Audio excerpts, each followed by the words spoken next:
Good morning বৃত্তান্ত, আপনাদের সঙ্গে আমি দেবলীনা। চোখ রাখবো আজকের মর্নিং আপডেটে। কেমন যাবে আজকের আবহাওয়া, আমাদের সঙ্গে টেলিফোনে রয়েছেন আমাদের প্রতিনিধি, তার কাছ থেকে শুনে নেব আজকের আবহাওয়ার রিপোর্ট। দেখো দেবলীনা, উত্তরবঙ্গ কৃষি বিশ্ববিদ্যালয়ের আবহাওয়া দপ্তর কিন্তু জানিয়েছিল যে সমগ্র ভারতের সাথে কিন্তু উত্তরবঙ্গে কিন্তু শীতের তীব্রতা বাড়বে, এমনটাই পূর্বাভাস ছিল আবহাওয়া দপ্তরের পক্ষ থেকে। সেরকমই কিন্তু আজ উত্তরবঙ্গের সর্বত্রই কিন্তু তাপমাত্রা বেশ খানিকটা কম থাকছে, এমনটাই পূর্বাভাস দিয়েছে আবহাওয়া দপ্তর। আবহাওয়া দপ্তরের পক্ষ থেকে বলা হয়েছে আজ কিন্তু সর্বনিম্ন তাপমাত্রা 14 থেকে 16 ডিগ্রি সেন্টিগ্রেড পর্যন্ত থাকতে পারে, এমনটা পূর্বাভাস রয়েছে আবহাওয়া দপ্তরের পক্ষ থেকে। পাশাপাশি আকাশ মূলত পরিষ্কার থাকবে, রৌদ্র করজ্জ্বল আবহাওয়া থাকবে গোটা উত্তরবঙ্গেই। তবে সকালের দিকে কিন্তু কোথাও কোথাও কিন্তু সামান্য কুয়াশা থাকতে পারে, তবে সে কুয়াশার ঘনত্ব কিন্তু কম থাকবে, অর্থাৎ ভিজিবিলিটি খানিকটা বেশিই থাকবে, এমনটা পূর্বাভাস আবহাওয়া দপ্তরের। তবে দার্জিলিং হিমালয় পার্বত্য অঞ্চলে কোথাও কোথাও কিন্তু তাপমাত্রা 10 থেকে 12 ডিগ্রি পর্যন্ত থাকতে পারে, এমনটা পূর্বাভাস দিয়েছে উত্তরবঙ্গ কৃষি বিশ্ববিদ্যালয়ের আবহাওয়া দপ্তর। রাশিফল অনুযায়ী কেমন যাবে আজকের দিনটি, কি বলছে গ্রহ নক্ষত্র তিথি, শুনে নেব আমাদের প্রতিনিধির কাছ থেকে। জয় মা ত্রিনারায়ণী। আজ অর্থাৎ 7ই ডিসেম্বর রবিবার, 20 অগ্রহায়ণ, তৃতীয়া তিথি। চলুন জেনে নেই আজকের রাশিফল। মেষ রাশির জাতক জাতিকার ক্ষেত্রে পরিস্থিতি স্বাভাবিক হবে আজকে। বৃষ রাশির জাতক জাতিকার ক্ষেত্রে সাবধান ও সচেতনভাবে থাকতে হবে আজকের দিনে। মিথুন রাশির জাতক জাতিকার ক্ষেত্রে নানাবিধ সমস্যায় জড়িয়ে পড়তে হবে আজকে। কর্কট রাশির জাতক জাতিকার ক্ষেত্রে মনের মধ্যে ভয়ের সঞ্চার হতে পারে। সিংহ রাশির জাতক জাতিকার ক্ষেত্রে শত্রু ক্ষয় হবে। কন্যা রাশির জাতক জাতিকার ক্ষেত্রে নতুন কোনো বন্ধুত্বের সম্পর্ক তৈরি হতে পারে আজকের দিনে। তুলা রাশির জাতক জাতিকার ক্ষেত্রে হঠাৎ অর্থপ্রাপ্তি হবার সম্ভাবনা প্রবল। বৃশ্চিক রাশির জাতক জাতিকার ক্ষেত্রে মানসিক আঘাত প্রাপ্তি হবে, হতাশায় দিন কাটবে আজকে। ধনু রাশির জাতক জাতিকার ক্ষেত্রে সম্পত্তি প্রাপ্তি বা লাভ হবার শুভ যোগ থাকবে। মকর রাশির জাতক জাতিকার ক্ষেত্রে অতিরিক্ত অর্থ ব্যয় হবে আজকের দিনে। কুম্ভ রাশির জাতক জাতিকার ক্ষেত্রে ভ্রমণের সুযোগ পাবেন আজকে। মীন রাশির জাতক জাতিকার ক্ষেত্রে দৈহিক ক্লান্তিভাব অনুভব হতে পারে আজকের দিনে। দেখে নেব গত 24 ঘন্টার খবরের দুরন্ত আপডেট। অযোধ্যার বাবরি মসজিদের অনুকরণে পশ্চিমবঙ্গের মুর্শিদাবাদে মসজিদ তৈরি করতে চান বিধায়ক হুমায়ুন কবির। এর জন্য শনিবার মসজিদের ভিত্তিপ্রস্তর স্থাপন করেছেন তৃণমূল কংগ্রেস থেকে সদ্য বহিষ্কৃত এই নেতা। 1992 সালের 6 ডিসেম্বর ভেঙে ফেলা হয়েছিল অযোধ্যার বাবরি মসজিদ, যাকে কেন্দ্র করে দেশ জুড়ে আলোড়ন দেখা দেয়। সে কথা মাথায় রেখেই এই দিনকেই মুর্শিদাবাদে বাবরি মসজিদের ভিত্তিপ্রস্তর স্থাপন বা শিলান্যাসের দিন হিসেবে বেছে নিয়েছিলেন হুমায়ুন কবির। দলের ভ্রুকুটি উপেক্ষা করেই অবশ্য বাবরি মসজিদের শিলান্যাসের সিদ্ধান্ত নিয়েছিলেন মুর্শিদাবাদের ভরতপুরের বিধায়ক, এবং তার এই কর্মসূচিকে কেন্দ্র করে বেশ কয়েকদিন ধরেই উত্তপ্ত ছিল রাজ্য রাজনীতি। এদিন দুপুর 12টায় বাবরি মসজিদের শিলান্যাস কর্মসূচির আগে শুক্রবার থেকেই বাড়ানো হয়েছিল নিরাপত্তা ব্যবস্থা। র্যাপিড অ্যাকশন ফোর্স বা র্যাফ মোতায়েন করা হয়েছিল। অন্যদিকে সকাল থেকেই অনুষ্ঠান মঞ্চে মানুষ জড়ো হতে থাকে। হুমায়ুন কবিরের বাবরি মসজিদের শিলান্যাস করতে সৌদি আরব থেকে এসেছেন ইসলাম ধর্মগুরু হযরত মাওলানা মুফতি সুফিয়ান। মদিনা থেকে এসেছেন আরেকজন ধর্মগুরু শেখ আবদুল্লাহ। এর পাশাপাশি ভিত্তিপ্রস্তর উপলক্ষে সাধারণ মানুষকে যে যার সাধ্যমতো, কেউ 2টো, কেউ 4টে, কাউকে 6টা ইট নিয়ে সভাস্থলে আসতে দেখা যায়। ভিত্তিপ্রস্তর স্থাপনের দান এবং ইমারতি খয়রাত হিসেবে এই ইট এনেছেন তারা। শিলান্যাসের সময় কিছুটা চ্যালেঞ্জের সুরে হুমায়ুন কবির বলেছেন, বাবরি মসজিদ তৈরি হবেই, কোনো শক্তি আটকাতে পারবে না। আটকাতে এলে জীবনের বিনিময়ে হলেও মোকাবিলা করব। সরকারি আবাস যোজনায় অব্যবহৃত টাকা ফেরতে উদ্যোগী হলো রায়গঞ্জ পৌরসভা। রায়গঞ্জ পৌর এলাকার প্রায় 247 জন উপভোক্তাকে চিহ্নিত করেছে রায়গঞ্জ পৌরসভা, যাদের বিরুদ্ধে আগামী 31শে ডিসেম্বরের মধ্যে লিখিতভাবে এফআইআর দায়ের করা হবে। এই উপভোক্তারা বিগত 2015 থেকে 2023 সালের মধ্যে আবাস যোজনায় টাকা পেলেও সেই টাকা দিয়ে বাড়ি তৈরির কাজ শুরু করেননি। শনিবার রায়গঞ্জের পৌর প্রশাসক একথা জানিয়েছেন। এই সকল উপভোক্তাদের একাধিক নোটিশ পাঠিয়েছে রায়গঞ্জ পৌরসভা। যদিও বিষয়টি নিয়ে উপভোক্তারা জানিয়েছেন, কোনো কোনো ক্ষেত্রে সামান্য টাকা ঢুকলেও সেই অনুপাতে বাজার দর বেড়েছে অনেক। আবার কোনো ক্ষেত্রে যে পরিমাণ টাকা ঢুকেছে তা দিয়ে বাড়ি করার উপযুক্ত নয়। কেউ কেউ আবার পারিবারিক সমস্যার কারণে বাড়ি তৈরির কাজে হাত দিতে পারেননি। এখন বছর শেষের মধ্যে সেই সকল উপভোক্তারা কিভাবে টাকা ফেরত দেবেন সেটাই দেখার বিষয়। অবৈধ সম্পর্কের অভিযোগে এক ব্যক্তিকে গণপ্রহার দিয়ে পুলিশের হাতে তুলে দিল গ্রামবাসীরা।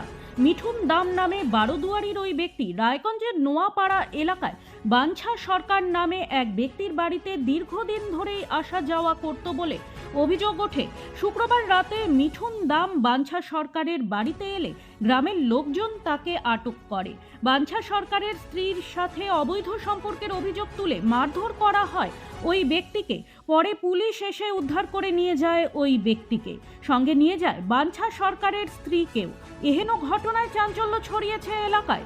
বাঞ্ছা সরকার ওই ব্যক্তির শাস্তির দাবি জানালেও নিজেকে নির্দোষ বলে দাবি করেন মিঠুন দাম। রায়গঞ্জ গার্লস প্রাথমিক বিদ্যালয়ে 2025 শিক্ষাবর্ষের শেষে বাংলা এবং ইংরেজি ভাষায় ছাত্রছাত্রীরা কতটা দক্ষতা অর্জন করেছে এবং উপস্থাপন করতে পারছে তার মূল্যায়নের লক্ষ্যে রিডিং ফেস্টিভ্যালের আয়োজন করা হলো।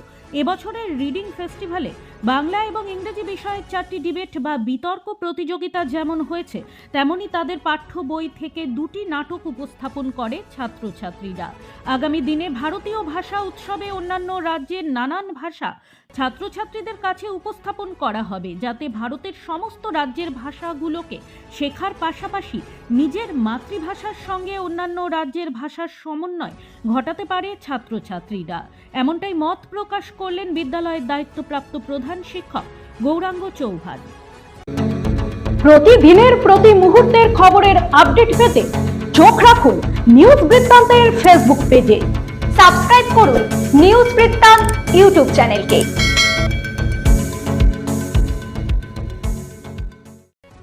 পথকুকুরদের টিকাকরণ এবং নির্বীজকরণ নিয়ে বৈঠক অনুষ্ঠিত হলো রায়গঞ্জ পৌরসভায়। শনিবার রায়গঞ্জের পৌর প্রশাসক সন্দীপ বিশ্বাসের উপস্থিতিতে পশুপ্রেমী সংগঠনগুলির সাথে এই আলোচনা হয়। মূলত পথ কুকুরদের নিয়ে টিকাকরণ ও নিয়মিত নির্বীজকরণ নিয়ে রায়গঞ্জ পৌরসভা আগামী দিনে কি কি পদক্ষেপ নিতে চলেছে তার রূপরেখা ঠিক হয়।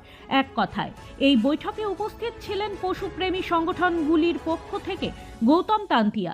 এ প্রসঙ্গে গৌতম বাবু জানান, আগামী দিনে রায়গঞ্জ পৌরসভার পক্ষ থেকে একটি টিকাকরণ কেন্দ্র খোলা হবে, যেখানে পথ কুকুরদের নিয়মিত টিকাকরণের বিষয়টি দেখবে পৌরসভা। সহযোগিতায় থাকবে পশুপ্রেমী সংগঠনগুলি।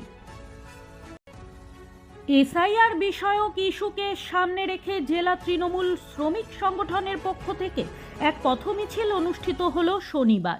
রায়গঞ্জের ঘড়ি মোড় থেকে শুরু হয়ে মিছিলটি শহর তৃণমূল কার্যালয়ে গিয়ে শেষ হয়। বিভিন্ন ব্লকের সভাপতি, টাউন সভাপতি ও সংগঠনের কর্মীরা এদিনের কর্মসূচিতে যোগ দেন। মিছিল জুড়ে সংগঠনের পক্ষ থেকে এসআইআর নিয়ে কেন্দ্রীয় সরকারের বিরুদ্ধে ক্ষোভ প্রকাশ করা হয়। শ্রমিকরা বিভিন্ন স্লোগানে রাস্তা মুখরিত করেন। এই বিষয়ে জেলা তৃণমূল শ্রমিক সংগঠনের জেলা সভাপতি রামদেব সাহানি বলেন, এসআইআরকে কেন্দ্র করে সাধারণ মানুষের মধ্যে বিভ্রান্তি তৈরি করা হচ্ছে। তিনি অভিযোগ করেন, বিরোধীরা ভুল তথ্য ছড়িয়ে শ্রমিক শ্রেণীকে আতঙ্কিত করতে চাইছে। রামদেব সাহানির দাবি, তৃণমূল কংগ্রেস শ্রমিকদের পাশে আছে এবং থাকবে। প্রায় 5 মাস পর শনিবার নিজের গ্রামে ফিরলেন বাংলাদেশে পুশব্যাক হওয়া বীরভূমের সোনালী বিবি। শনিবার দুপুর 2টো নাগাদ মালদা থেকে অ্যাম্বুলেন্সে করে তাকে সোজা নিয়ে আসা হয় বীরভূমের পাইকর গ্রামে। আত্মীয়দের সঙ্গে দেখা করিয়ে নিয়ে যাওয়া হয় রামপুরহাট মেডিকেল কলেজ হাসপাতালে। রক্তশূন্যতার সমস্যায় ভুগছেন সোনালী। আপাতত এই হাসপাতালেই তার চিকিৎসা চলবে। এদিকে তার ঘরে ফেরাকে আইনি লড়াই ও মানবিকতার জয় হিসেবে দেখছে বাংলার শাসক শিবির। শুক্রবার রাতে মালদার মহদীপুর বর্ডার দিয়ে বাংলাদেশ থেকে ভারতে প্রবেশ করেন সোনালী বিবি ও তার নাবালক সন্তান। তবে তার স্বামী এবং সুইটি বিবির পরিবারের সদস্যরা এখনো বাংলাদেশে রয়েছেন।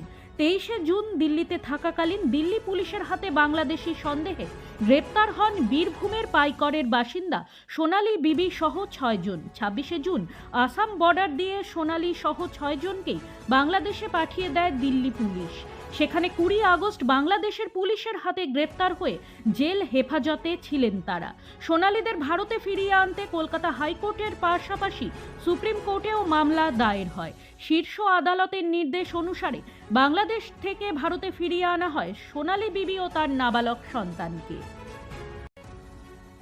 সারা ভারত গণতান্ত্রিক মহিলা সমিতি উত্তর দিনাজপুর জেলার 16তম জেলা সম্মেলন শনিবার রায়গঞ্জে অনুষ্ঠিত হলো। শনিবার সকাল থেকে এই সম্মেলনের সূচনা হয় রায়গঞ্জের রূপাহারে এবং দিনভর বিভিন্ন অধিবেশন ও আলোচনা চলে। সম্মেলনে সংগঠনের সাংগঠনিক কাজকর্ম, মহিলা অধিকার রক্ষা, সামাজিক ন্যায়, মূল্য বৃদ্ধি, কর্মসংস্থান ও নারীদের ওপর নির্যাতনের মতো একাধিক গুরুত্বপূর্ণ বিষয় নিয়ে বিশদ আলোচনা হয়। জেলার বিভিন্ন অংশ থেকে আগত মহিলা নেতৃত্ব ও প্রতিনিধিরা তাদের মতামত ও অভিজ্ঞতা তুলে ধরেন। সম্মেলনের শেষে সংগঠনের নতুন জেলা কমিটি গঠন করা হয়। এতে পুনরায় সম্পাদক হিসেবে নির্বাচিত হয়েছেন আলপনা বর্মন। পাশাপাশি জেলার নতুন সভাপতি হিসেবে সর্বসম্মতিক্রমে নির্বাচিত হয়েছেন স্বপ্না সমাজদার। নেতৃত্ব নির্বাচনের পর বক্তব্য রাখতে গিয়ে নবনির্বাচিত সভাপতি ও সম্পাদক সংগঠনকে আরও শক্তিশালী করে গড়ে তোলা এবং নারী অধিকার রক্ষার আন্দোলনকে তীব্র করার অঙ্গীকার করেন। তারা বলেন, আগামী দিনে সংগঠনের মাধ্যমে সাধারণ মহিলাদের দাবি ও সমস্যা আরও জোরালোভাবে প্রশাসনের সামনে তুলে ধরা হবে। গুড মর্নিং বৃত্তান্ত আজ এই পর্যন্তই। ঘরে বাইরে খবরে থাকুন, চোখ রাখুন নিউজ বৃত্তান্তে। নিউজ বৃত্তান্ত, হলুদ নয়, স্বচ্ছ।